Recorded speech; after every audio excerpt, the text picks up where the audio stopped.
IQ international ಶಾಲೆ ಮತ್ತು PU college Sindhanur. IQ international school 1ರಿಂದ 10ನೇ ತರಗತಿ ಐಸಿಎಸ್ಸಿ ಮತ್ತು ಪಿಯು ಕಾಲೇಜು ಈಗ ನಿಮ್ಮ ನಗರದಲ್ಲಿ ಪ್ರಾರಂಭಗೊಂಡಿದೆ. ನಮ್ಮಲ್ಲಿ ಐಐಟಿ, ಜೆಇಇ ಹಾಗೂ ನೀಟ್ ಕೋರ್ಸ್ಗಳು, ಪಿಸಿಎಂಬಿ, ಪಿಸಿಎಂಸಿ ಮತ್ತು ಕಾಮರ್ಸ್ ಹೇಳಲಾಗುತ್ತದೆ. ಹಾಗೆ 6ರಿಂದ 10ನೇ ತರಗತಿ ಮಕ್ಕಳಿಗೆ ಆರಂಭದಿಂದಲೇ ಜೆಇಇ, ಐಐಟಿ, ನೀಟ್, ಒಲಿಂಪಿಯಾಡ್, ಎನ್ಟಿಎಸಿ ಸೇರಿದಂತೆ ಸ್ಪರ್ಧಾತ್ಮಕ ಪರೀಕ್ಷೆಗಳ ತರಬೇತಿ ನೀಡಲಾಗುವುದು. 11ನೇ ಮತ್ತು 12ನೇ ತರಗತಿಯವರೆಗೆ ಭಾರತದ ಪ್ರತಿಷ್ಠಿತ ಕೋರ್ಸ್ಗಳಾದ ಜೆಇಇ, ಐಐಟಿ ಮತ್ತು ನೀಟ್ ತರಬೇತಿ ನೀಡಲಾಗುವುದು. ನುರಿತ ಅನುಭವಿ ಹೊಂದಿದ ಶಿಕ್ಷಕ ವೃಂದ, ಪಠ್ಯಕ್ರಮದ ಜೊತೆಗೆ ಮಕ್ಕಳಿಗೆ ಪಠ್ಯೇತರ ಚಟುವಟಿಕೆಗಳನ್ನು ಮಾಡಿಸಲಾಗುವುದು. ವಿಶಿಷ್ಟ ಹಾಗೂ ವೈವಿಧ್ಯಮಯ ಆವರಣದೊಂದಿಗೆ ಸುಸಜ್ಜಿತ ಕೊಠಡಿಗಳು, ಪಾರದರ್ಶಕತೆಯಿಂದ ಕೂಡಿದ ಉತ್ತಮ ಆಡಳಿತ ಮಂಡಳಿಯನ್ನ ಹೊಂದಿದ ಕಾಲೇಜು ನಮ್ಮದಾಗಿದೆ. ಸ್ಪೀಡೋಮೀಟರ್ ಅಳವಡಿಕೆಯ ವಾಹನದ ವ್ಯವಸ್ಥೆ,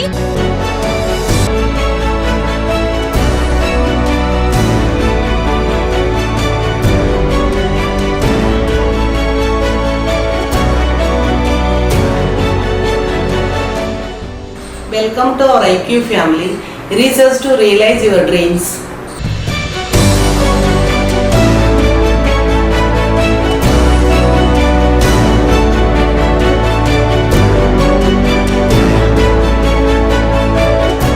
ನಮ್ಮಲ್ಲಿ ಪ್ರವೇಶಗಳು ಪ್ರಾರಂಭವಾಗಿದ್ದು, ಪಾಲಕರು ತಮ್ಮ ಮಕ್ಕಳ ಉಜ್ವಲ ಭವಿಷ್ಯಕ್ಕಾಗಿ ಹಿಂದೆ ಸಂಪರ್ಕಿಸಿ.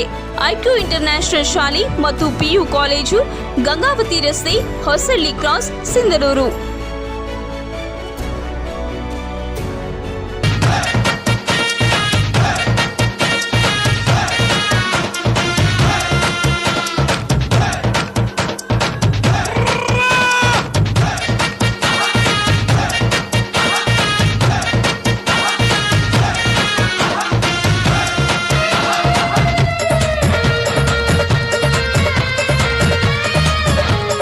ವೇದಿಕೆ ಮೇಲೆ ಆಸೀನರಾಗಬೇಕಂತ ಕೇಳ್ಕೊಳ್ತೇನೆ. ಅದೇ ರೀತಿಯಾಗಿ ಛತ್ರಪ್ಪ ಕುರ್ಕುಂದಿ ಇವರು ಸಹ ವೇದಿಕೆ ಮೇಲೆ ಆಸೀನರಾಗಬೇಕಂತ ಕೇಳ್ಕೊಳ್ತೇನೆ. ಅದೇ ರೀತಿಯಾಗಿ ವೆಂಕಟರೆಡ್ಡಿ ಉಡ ಇವರು ಸಹ ವೇದಿಕೆ ಮೇಲೆ ಆಸೀನರಾಗಬೇಕಂತ ಕೇಳ್ಕೊಳ್ತೇನೆ. ಅದೇ ರೀತಿಯಾಗಿ ಅರುಣ್ ಕುಮಾರ್ ನಾಯಕ್ ಇವರು ಸಹ ವೇದಿಕೆ ಮೇಲೆ ಆಸೀನರಾಗಬೇಕಂತ ಕೇಳ್ಕೊಳ್ತೇನೆ.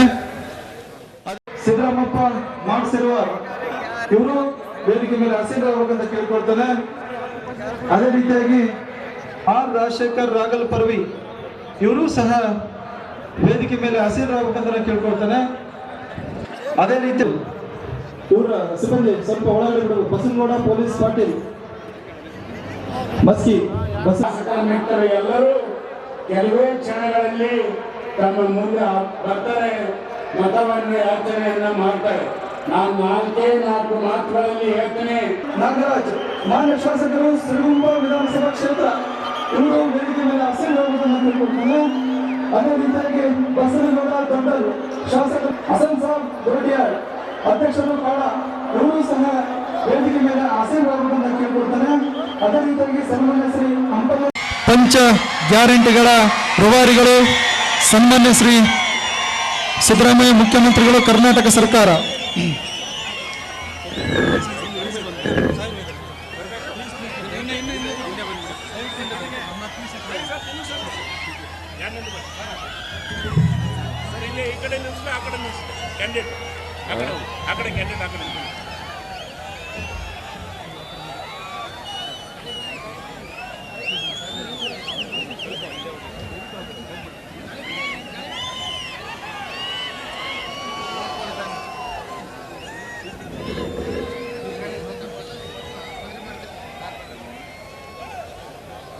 ಕೊಪ್ಪಳ ಜಿಲ್ಲಾ ಉಸ್ತುವಾರಿ ಸಚಿವರಾದಂಥ ಮಾನ್ಯ ಶಿವರಾಜ್ ತಂಗಡಗಿಯವರೇ, ನಗರಾಭಿವೃದ್ಧಿ ಸಚಿವರಾದಂಥ ಶ್ರೀ ಬೈರ್ತಿ ಬಸವರಾಜ್ ಅವರೇ, ಸಣ್ಣ ನೀರಾವರಿ ಇಲಾಖೆಯ ಸಚಿವರಾದಂಥ ಶ್ರೀ ಬೋಸರಾಜ್ ಅವರೇ, ನಿಮ್ಮೆಲ್ಲರ ಜನಪ್ರಿಯ ಶಾಸಕರಾದಂಥ ಆತ್ಮೀಯರು ಆದಂಥ ಹಂಪನಗೌಡ ಬಾದರ್ಲಿ ಅವರೇ, ಎಲ್ಲ ಆತ್ಮೀಯ ಕಾರ್ಯಕರ್ತ ಬಂಧುಗಳೇ, ಮತದಾರ ಬಂಧುಗಳೇ, ತಾಯಂದಿರೇ, ಯುವಕ ಮಿತ್ರರೇ, ಸುದ್ದಿ ಮಾಧ್ಯಮದ ಎಲ್ಲ ಗೆಳೆಯರೇ, ನನಗೆ ಸಿಂಧನೂರಿಗೆ ಬಂದಾಗಲೆಲ್ಲ ನನ್ನ ಕ್ಷೇತ್ರಕ್ಕೆ ಬಂದಂತ ಅನುಭವ ಆಗ್ತದೆ.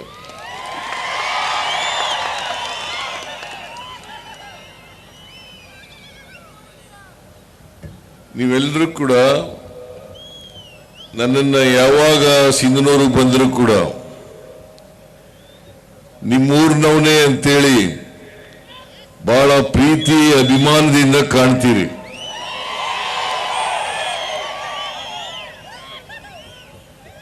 ಸಾವಿರದ 1991ನೇ ಇಸ್ವಿನಲ್ಲಿ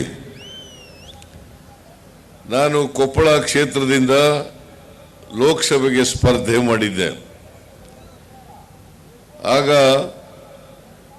ಸಿಂಧನೂರಿನ ಮತದಾರರು ನನಗೆ ಆಶೀರ್ವಾದ ಮಾಡಿ ಇಲ್ಲಿ ಸುಮಾರು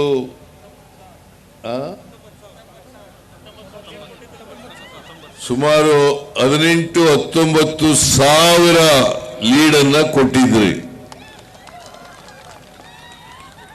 ಅದನ್ನ ಮರೀಲಿಕ್ಕೆ ಸಾಧ್ಯ ಇಲ್ಲ. ನಾನು ಬರೀ 10,000ದಿಂದ ಆಗ ಸೋತೆ. ಸೋತರೂ ಕೂಡ ಸಿಂಧನೂರಿನವರು ನನಗೆ ದೊಡ್ಡ ಅಂತರದಿಂದ ಮತದಾನವನ್ನು ಮಾಡಿದ್ರು, ಆಶೀರ್ವಾದವನ್ನು ಮಾಡಿದ್ರು. ನಿಮ್ಮ ಋಣ ನನ್ನ ಮೇಲೆ ಇದೆ, ಅದನ್ನು ತೀರಿಸ್ತಕ್ಕಂಥ ಪ್ರಯತ್ನವನ್ನು ಮಾಡ್ತೇನೆ ಅಂತಕ್ಕಂಥ ಮಾತುಗಳನ್ನು ಹೇಳಲಿಕ್ಕೆ ಬಯಸ್ತಾ ಇದ್ದೇನೆ. ಅವತ್ತು ಕೂಡ ಹಂಪನಗೌಡ ಬಾದರ್ಲಿ ಅವರು ನನ್ನ ಪರವಾಗಿ ಕೆಲಸ ಮಾಡಿದ್ರು. ಇವತ್ತು ನನ್ನ ಜೊತೆ ಇದ್ದಾರೆ, ಇವತ್ತು ಆತ್ಮೀಯತೆಯಿಂದ ಇದ್ದಾರೆ. ಅದರಿಂದ ಹಂಪನಗೌಡ ಬಾದರ್ಲಿ ಅವರು ಮೊದಲಿನಿಂದಲೂ ಕೂಡ ನನಗೆ ಬೆಂಬಲವನ್ನು ವ್ಯಕ್ತ ಮಾಡ್ತಾ ಬಂದಿದ್ದಾರೆ. ಹಂಪನಗೌಡ ಬಾದರ್ಲಿ ಅವರಿಗೆ ನಾನು ಧನ್ಯವಾದಗಳನ್ನು ಈ ಸಂದರ್ಭದಲ್ಲಿ ಹೇಳಲಿಕ್ಕೆ ಬಯಸ್ತಾ ಇದ್ದೇನೆ.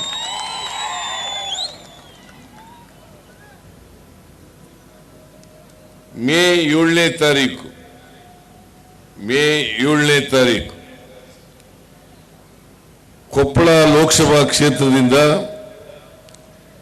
ಚುನಾವಣೆ ನಡೀತಾ ಇದೆ. ಆ ಚುನಾವಣೆಯಲ್ಲಿ ನೀವು ಯಾರಿಗೆ ಮತದಾನವನ್ನು ಮಾಡಬೇಕು ಅಂತಕ್ಕಂಥ ತೀರ್ಮಾನವನ್ನು ಮಾಡಬೇಕಾಗ್ತದೆ. ನಿಮ್ಮ ಮುಂದೆ ಭಾರತೀಯ ಜನತಾ ಪಕ್ಷ ಮತ್ತು ಜೆಡಿಎಸ್ ಮೈತ್ರಿ ಮಾಡಿಕೊಂಡು ಈ ಸಾರಿ ಚುನಾವಣೆಯಲ್ಲಿ ಸ್ಪರ್ಧೆ ಮಾಡಿದ್ದಾರೆ. ಕಾಂಗ್ರೆಸ್ ಏಕಾಂಗಿಯಾಗಿ ಸ್ಪರ್ಧೆಯನ್ನ ಎದುರಿಸ್ತಾ ಇದೆ.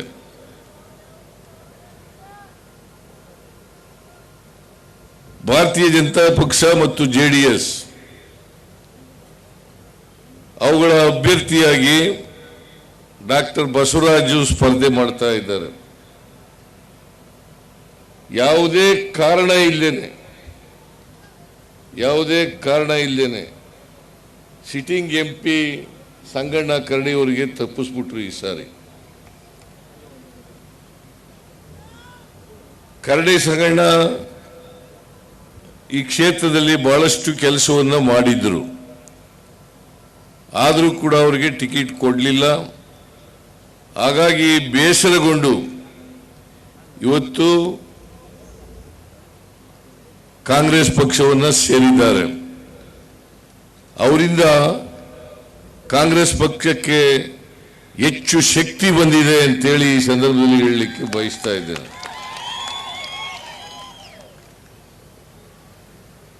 ಬಸವರಾಜ್ ರಾಜಶೇಖರ ಇಟ್ನಾಳ್ ಅವರು ನಮ್ಮ ಅಭ್ಯರ್ಥಿಯಾಗಿ ಕಳೆದ ಬಾರಿನೂ ಕೂಡ ಸ್ಪರ್ಧೆ ಮಾಡಿದರು. ಹಿಂದಕ್ಕೆ ನಿಂತು ಸ್ವಲ್ಪ ಅವ್ರಿಗೆಲ್ಲ ಕಾಣ್ಬೇಕಲ್ಲ.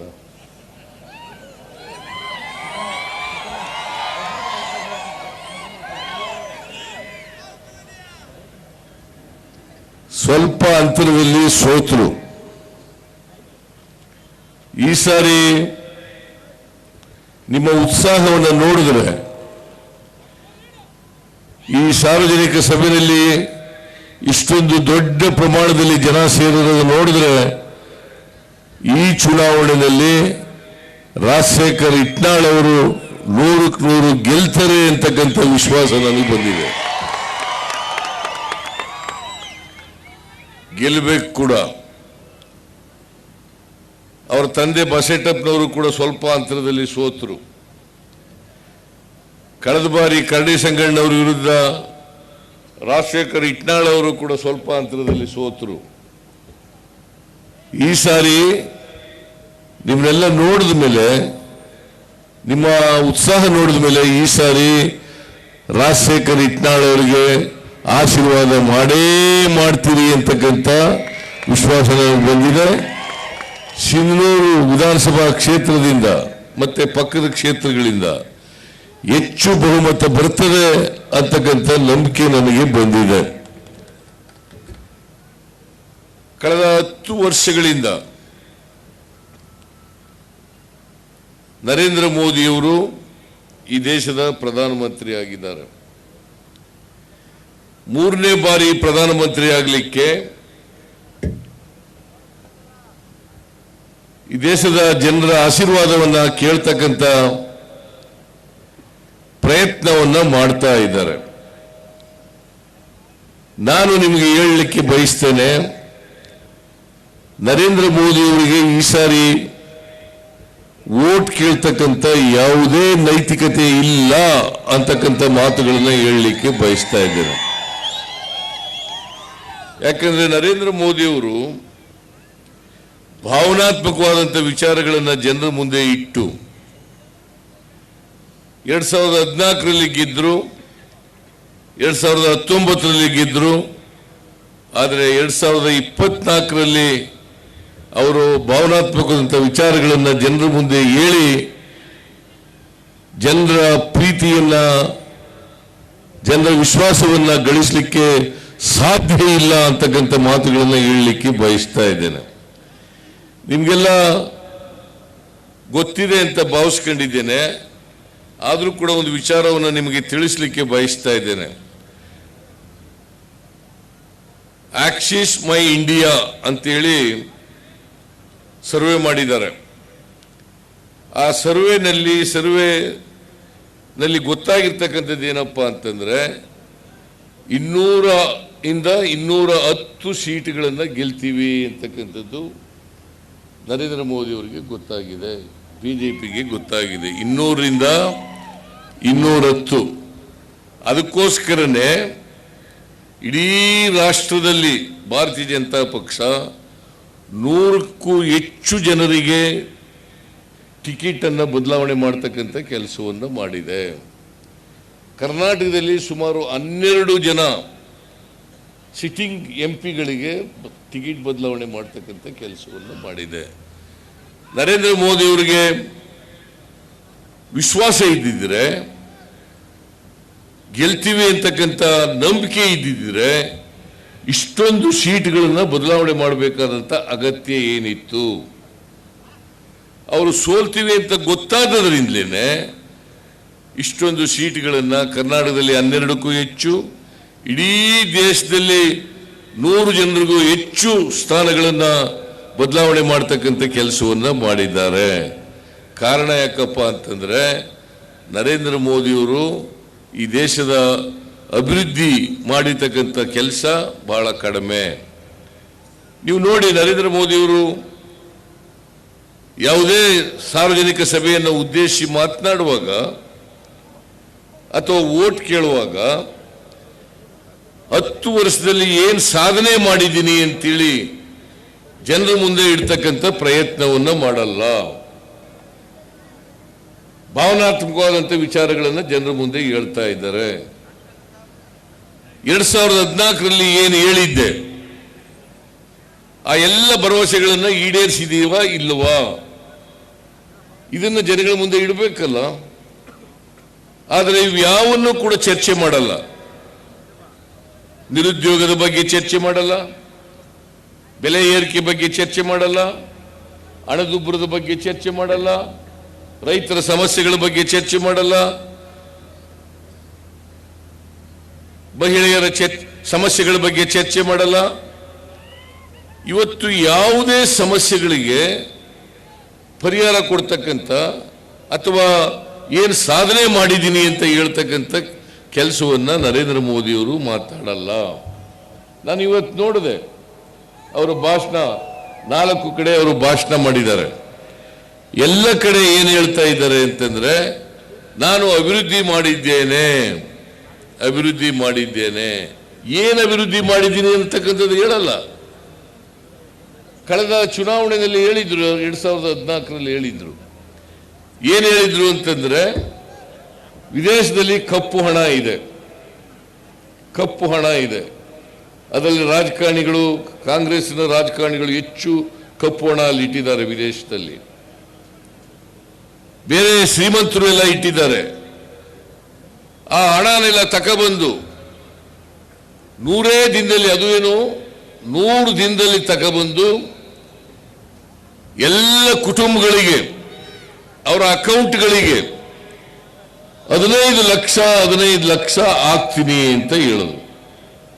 10 ವರ್ಷ ಆಯ್ತು ನರೇಂದ್ರ ಮೋದಿ ಅವರೇ, ನೀವು ಹೇಳಿ, ಇದು ಹೇಳಿದ್ದದ್ದು ನಿಜನ ಸುಳ್ಳ? ಹೇಳಿದ್ರಲ್ಲ, ನಿಮಗೆ 10 ವರ್ಷ ಆಯ್ತಲ್ಲ.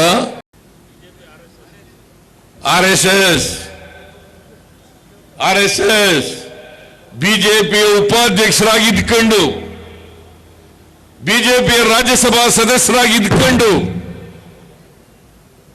ಹಿಂದುಳಿದವರಿಗೆ ಮೀಸಲಾತಿ ಕೊಟ್ಟಾಗ, ಮಹಿಳೆಯರಿಗೆ ಮೀಸಲಾತಿ ಕೊಟ್ಟಾಗ, ಅಲ್ಪಸಂಖ್ಯಾತರಿಗೆ ಮೀಸಲಾತಿ ಕೊಟ್ಟಾಗ ಅದನ್ನ ಸುಪ್ರೀಂ ಕೋರ್ಟ್ನಲ್ಲಿ ಪ್ರಶ್ನೆ ಮಾಡಿದವರು ಮಿಸ್ಟರ್ ರಾಮಾ ಜೋಯಿಸ್. ಇದನ್ನು ತಿಳ್ಕೋಬೇಕು, ಮಹಿಳೆಯರು ತಿಳ್ಕೋಬೇಕು, ಹಿಂದುಳಿದವರು ತಿಳ್ಕೋಬೇಕು, ಅಲ್ಪಸಂಖ್ಯಾತರು ತಿಳ್ಕೋಬೇಕು. ಅದೃಷ್ಟವಶಾತ್ ರಾಮಾ ಜೋಯಿಸ್ ಹಾಕಿದಂತ ಅರ್ಜಿಯನ್ನ ಸುಪ್ರೀಂ ಕೋರ್ಟ್ನವರು ತಿರಸ್ಕಾರ ಮಾಡಿದ್ರು.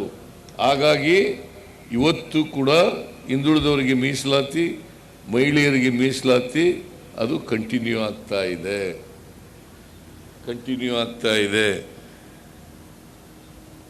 ನಾನು ಬಿಜೆಪಿಯವರಿಗೆ ಕೇಳ್ತೀನಿ, ನಿಮ್ಮ ನರೇಂದ್ರ ಮೋದಿ ಅವರು ಹೇಳ್ತಾರಲ್ಲ, ಸುಪ್ರೀಂ ಕೋರ್ಟ್ನವರೇ ಒಪ್ಕೊಂಡಿದ್ದಾರೆ, ಅಲ್ಪಸಂಖ್ಯಾತರಿಗೆ ಮೀಸಲಾತಿ ಕೊಟ್ಟಿರೋದನ್ನ ಸುಪ್ರೀಂ ಕೋರ್ಟ್ನವರು ಒಪ್ಕೊಂಡಿದ್ದಾರೆ. ಈಗ ನರೇಂದ್ರ ಮೋದಿ ಅವರು ಸಂವಿಧಾನ ಗೊತ್ತಿದೆಯೋ ಇಲ್ಲೋ ಗೊತ್ತಿಲ್ಲ ನನಗೆ. ನರೇಂದ್ರ ಮೋದಿ ಅವರಿಗೆ ಸಂವಿಧಾನ ಗೊತ್ತಿಲ್ಲ. ಆರ್ಟಿಕಲ್ 15, ಆರ್ಟಿಕಲ್ 16 ಏನ್ ಹೇಳ್ತದೆ? 15 ಆರ್ಟಿಕಲ್ 15, ಆರ್ಟಿಕಲ್ 16 ಏನ್ ಹೇಳ್ತದೆ? ಯಾರು ಸಾಮಾಜಿಕವಾಗಿ, ಶೈಕ್ಷಣಿಕವಾಗಿ ಹಿಂದುಳಿದಿದ್ದಾರೆ ಅವರು ಯಾವುದೇ ಜಾತಿಗೆ ಸೇರಿರಲಿ, ಯಾವುದೇ ಧರ್ಮಕ್ಕೆ ಸೇರಿರಲಿ, ಎಲ್ಲರಿಗೂ ಕೂಡ ಮೀಸಲಾತಿಯನ್ನು ಕೊಡಬೇಕು ಅಂತ ಹೇಳ್ತದೆ. ಆರ್ಟಿಕಲ್ 15, ಆರ್ಟಿಕಲ್ 16 ಇದು ಗೊತ್ತಿದೆಯಾ ನರೇಂದ್ರ ಮೋದಿಜಿ? ನಿಮಗೆ ಗೊತ್ತಿದೆ? ಇದು ನಿಮಗೆ ಗೊತ್ತಿದ್ರೆ ಹಿಂಗೆಲ್ಲ ಮಾತಾಡ್ಲಿಕ್ಕೆ ಹೋಗ್ತಿರ್ಲಿಲ್ಲ. ಹಿಂದುಳಿದವರಿಗೆ ಕೊಟ್ಟಿರ್ತಕ್ಕಂಥ ಮೀಸಲಾತಿಯನ್ನ ಕಿತ್ತು ಮುಸಲ್ಮಾನರಿಗೆ ಕೊಡಕ್ ಹೋಗಿದೆ ಕಾಂಗ್ರೆಸ್ ಪಕ್ಷ ಅಂತ ಹೇಳಕ್ ಹೋಗ್ತಿರ್ಲಿಲ್ಲ. ಇಂಥ ಸುಳ್ಳು ಹೇಳಕ್ಕೆ ನರೇಂದ್ರ ಮೋದಿ ಅವರು ಹೋಗ್ತಿರ್ಲಿಲ್ಲ. ಬಹುಶಃ ಸಂವಿಧಾನ ಅವ್ರಿಗೆ ಗೊತ್ತಿಲ್ಲ ಅಂತ ಹೇಳಿ ನಾನು ತಿಳ್ಕೊಂಡಿದ್ದೀನಿ, ಅಥವಾ ಗೊತ್ತಿದ್ರು ಕೂಡ ಸುಳ್ಳು ಹೇಳ್ತಾ ಇದ್ದಾರೆ. ನಾವು ನಿಮ್ಮ ವೋಟ್ ಕೇಳ್ತಕ್ಕಂಥ ನೈತಿಕತೆಯನ್ನು ಉಳಿಸ್ಕೊಂಡಿದ್ದೀವಿ. ನಾನು ಮುಖ್ಯಮಂತ್ರಿ ಆಗಿದ್ದೆ ಹಿಂದೆ 2013ರಿಂದ 2018ರವರೆಗೆ. 165 ಭರವಸೆಗಳನ್ನು ಕೊಟ್ಟಿದ್ದು. 165 ಭರವಸೆಗಳಲ್ಲಿ 158 ಭರವಸೆಗಳನ್ನು ಈಡೇರಿಸ್ತವೆ. ಅದರ ಜೊತೆಗೆ 30 ಹೊಸ ಕಾರ್ಯಕ್ರಮಗಳನ್ನು ಕೂಡ ಮಾಡಿದನು. 30 ಹೊಸ ಕಾರ್ಯಕ್ರಮಗಳನ್ನು ಮಾಡಿದವು. ಅನ್ನಭಾಗ್ಯ ಕೊಟ್ಟವ್ರು ಯಾರು? ಕೃಷಿ ಭಾಗ್ಯ ಕೊಟ್ಟವ್ರು ಯಾರು?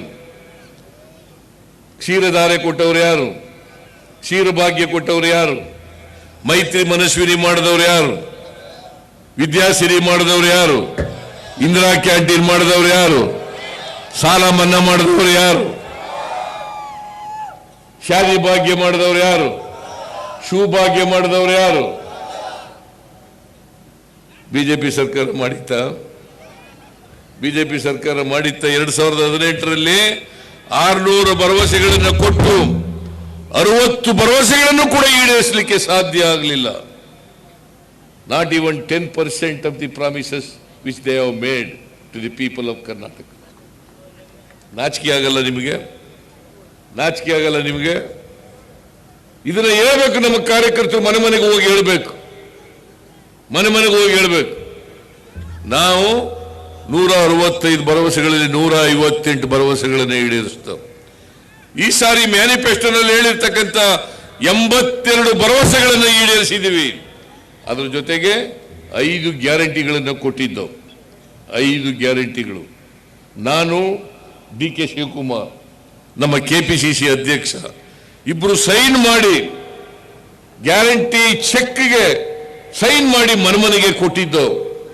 ನಾವು ಅಧಿಕಾರಕ್ಕೆ ಬಂದರೆ ಈ 5 ಗ್ಯಾರಂಟಿಗಳನ್ನು ಮೊದಲನೇ ವರ್ಷನೇ ಜಾರಿ ಮಾಡುತ್ತೇವೆ. ಈಗ ಜಾರಿಯಾಗಿದವೋ ಇಲ್ಲ? ನಾವು ಅಧಿಕಾರಕ್ಕೆ ಬಂದ 8 ತಿಂಗಳಲ್ಲಿ ಎಲ್ಲ 5 ಗ್ಯಾರಂಟಿಗಳನ್ನು ಕೂಡ ಜಾರಿ ಮಾಡಿದ್ದೇವೆ. ಇಲ್ಲಿ ಹೆಣ್ಮಕ್ಳು ಕೂತಿದ್ದಾರೆ. ನಾವು ಮೇ 20ನೇ ತಾರೀಕು ಅಧಿಕಾರಕ್ಕೆ ಬಂದದ್ದು. ಮೇ 20, 2023. ಜೂನ್ 11ನೇ ತಾರೀಕಿಗೆ ಶಕ್ತಿ ಯೋಜನೆಯನ್ನ ಜಾರಿ ಕೊಟ್ಟು ನೀವೆಲ್ಲ ಬಸ್ನಲ್ಲಿ ಫ್ರೀಯಾಗಿ ತಿರುಗಾಡ್ತಾ ಇದ್ದೀರಾ ಇಲ್ಲ? ತಿರುಗಾಡ್ತಾ ಇದ್ದೀರಾ ಇಲ್ಲ? ಇವತ್ತಿನವರೆಗೆ, ಜೂನ್ 11ರಿಂದ ಇವತ್ತಿನವರೆಗೆ 200 ಕೋಟಿ ಮಹಿಳೆಯರು ಫ್ರೀಯಾಗಿ ಬಸ್ನಲ್ಲಿ ಪ್ರಯಾಣ ಮಾಡಿದ್ದಾರೆ. ಯಾರು ಕೂಡ ಟಿಕೆಟ್ ತಗೊಳ್ಳಗಿಲ್ಲ. ನಾನು ಅರಸೀಕೆರೆಗೆ ಹೋಗಿದ್ದೆ ಮೊನ್ನೆ. ಅಲ್ಲಿ ಭಾಷಣ ಮಾಡುವಾಗ ಒಬ್ಬ ಹೆಣ್ಮಗಳು ಬಂದ್ಲು. ಒಂದು ಹೂನಾರ ಹಿಡ್ಕೊ ಬಂದಿದ್ಲು. ನಾನು ಏನು ಇದು ಹೂನಾರ ಅಂತ ಕೇಳಿದಾಗ ಆ ಅಮ್ಮ ಟಿಕೆಟ್ ತಗೊಂಡಿದ್ರಲ್ಲ, ಫ್ರೀ ಟಿಕೆಟ್, ಆ ಟಿಕೆಟ್ನಲ್ಲೇ ಒಂದು ಹೂನಾರ ಮಾಡಿದ್ರು. ನನಗೆ ಆ ಹೂನಾರ ಹಾಕಿದ್ರು. ನಾನು ಕೇಳಿದೆ, ನೋಡಿ ನೀವು ಫ್ರೀ ಬಸ್ ಮಾಡಿರೋದ್ರಿಂದ ನಾನು ಎಲ್ಲ ದೇವಸ್ಥಾನಗಳಿಗೆ ಹೋಗಿದ್ದೆ, ಎಲ್ಲ ಪ್ರೇಕ್ಷಣೀಯ ಸ್ಥಳಗಳಿಗೆಲ್ಲ ಹೋಗಿದ್ದೆ, ನಮ್ಮ ನೆಂಟರ ಮನೆಗಳಿಗೆಲ್ಲ ಹೋಗಿದ್ದೆ, ತವ್ರ ಮನೆಗೆಲ್ಲ ಹೋಗಿದ್ದೆ ಅಂತೇಳಿ ಹೂನಾರ ಹಾಕಿ ನನಗೆ ಬಹಳ ಖುಷಿಯಿಂದ ಅವರು ಕೃತಜ್ಞತೆಗಳನ್ನು ಹೇಳಿದ್ರು. ಸುಮ್ಮನೆ ಹೇಳ್ತಾರ? ಈಗ ತಾನೇ ನೋಡಿದೆ. ನಾನು ಒಬ್ಬ ಹೆಣ್ಮಗಳು ಖುಷಿಯಿಂದ ಹೇಳ್ತಾಳೆ, 2,000 ರೂಪಾಯಿ ನಾವು ಎಂಥದ್ದು ಗೃಹಲಕ್ಷ್ಮಿ ಕೊಡ್ತಾ ಇದೀವಲ್ಲ, 2,000 ರೂಪಾಯಿ, ಅದನ್ನು ಉಳಿಸಿ ಒಂದು ಮೊಬೈಲ್ ಫೋನ್ ತಗೊಂಡಿದ್ದಾರೆ. ಒಂದು ಮೊಬೈಲ್ ಫೋನ್, ಅದರಲ್ಲಿ ನನ್ನ ಫೋಟೋ ಹಾಕೊಂಡಿದ್ದಾರೆ.